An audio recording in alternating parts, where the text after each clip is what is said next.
Now, Kuby does more than just provide and find those solar energy solutions. They also make sure that we start off our week reminding ourselves that there is good in this world. It's all around us. It's a tradition we call positive reflections.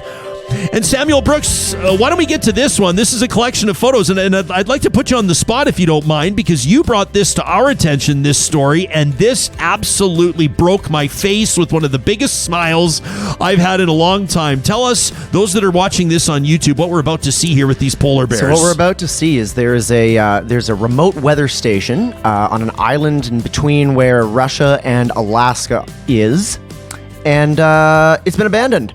And the polar bears took it over. And Russian photographer Dmitry Kok went and explored the place and found these cuddly, beautiful... Well, I shouldn't know if polar bears cuddly, but they just took over the buildings. And if you're another polar bear, it might be cuddly. And they're just absolutely adorable. So you can find it on a photo blog called Pay to Pixel, is where I found it. And they just, they're just hanging out, being bears, running their own weather station. I absolutely love it.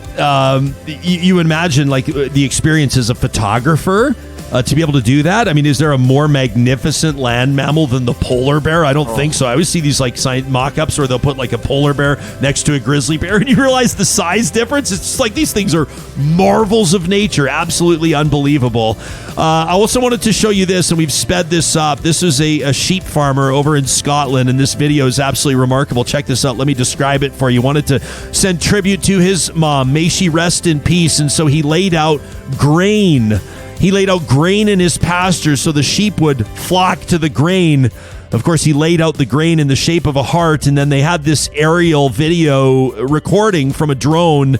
Absolutely remarkable stuff. I love this type of stuff. It just reminds us that beauty and magic, sentiment can be found all around us. That's where it exists, and I'm so grateful that a real talker by the name of Brenda passed that along to my attention. Thank you. It made my day, and I hope that it makes many other real talkers as well. We got an email from 2Beaver over the weekend. The subject line, Wyatt the journalist. He said, I just listened to the young man that you had on Friday.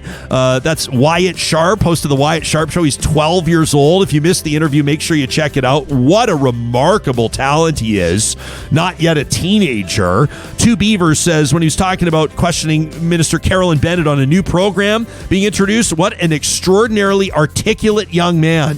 2Beaver says, thanks for introducing me to him. I will definitely follow his work.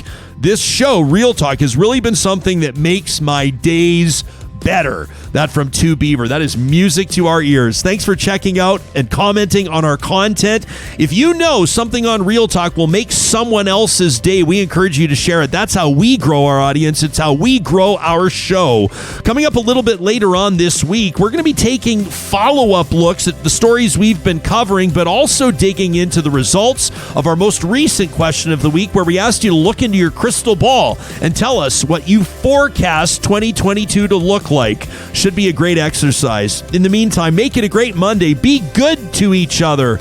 And one love. We'll see you soon.